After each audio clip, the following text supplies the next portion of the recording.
Yo, Professor R here. In all honesty, I didn't even want to make this video because it's kind of personal. Well, everything I do, to be fair, on here is personal. Personal is how to post pictures of your body online.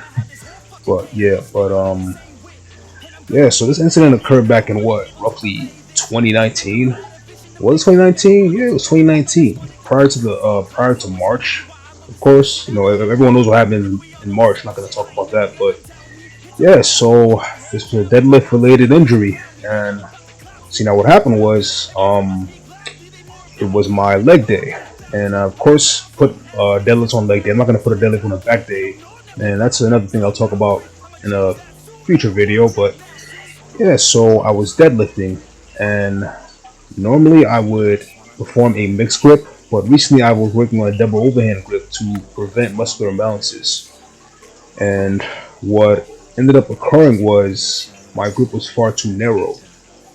In addition to that, I had straps. Now, of course, I performed this sumo because, of course, I prefer sumo deadlifts to conventional because they're much more easier on my lower back and my spine is kept a neutral position.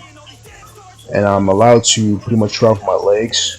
And pretty much, I feel much more comfortable as a sumo lifter as opposed to conventional, but you get the point. Now, what occurred was I had approximately 275 on the actual bar.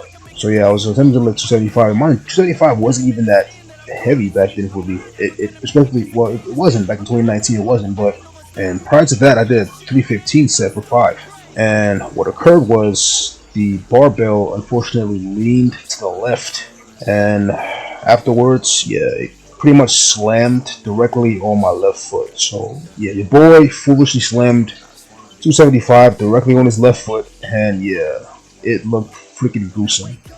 Like my toe, and what was crazy was I pretty much didn't feel pain until I ran all that to the freaking bathroom and took my shoe off, and I see this black gray toenail just completely discolored, and then I feel the pain immediately shoot up to my damn freaking foot. It was just, oh my god, it was painful as hell, extremely painful. And yeah, it like the toe swelled, like it swelled the hell up. The immediate second I started yelling, and so then I haul ass to the damn front counter or whatever, where the of course the girl was on the front desk, right? The chick at the front desk, and she's like, "Oh, what happened?" I'm like, "Yeah, do you have any ice?" And so she's like, "Oh, so what happened?" I tell her that I slammed 275 on my left foot like a dumbass, with 275. And she's like, "Wow, that's heavy." I'm like, "Is it really heavy though? It's not really heavy." And so yeah, and then so I got the ice pack. She's like, "Oh, do you want to call the ambulance?" I'm like, "Nah, I want to call the ambulance because like I don't feel like getting a bill for getting a gym related injury." And yeah, that was not a fun experience, my guys. It really wasn't fun. So yeah, the pain was excruciating. I first discovered Epsom salt afterwards, and I was dipping my foot in Epsom salt. In addition to that, I had, like I was putting it in ice baths, and of course, I ended up losing the toenail. Rest in peace. And it took an entire full year to grow back. Like holy hell! Like that son of a bitch took a long time to go back. So yeah, guys, if you're a lifter like me, well, of course you're a lifter because you're watching this.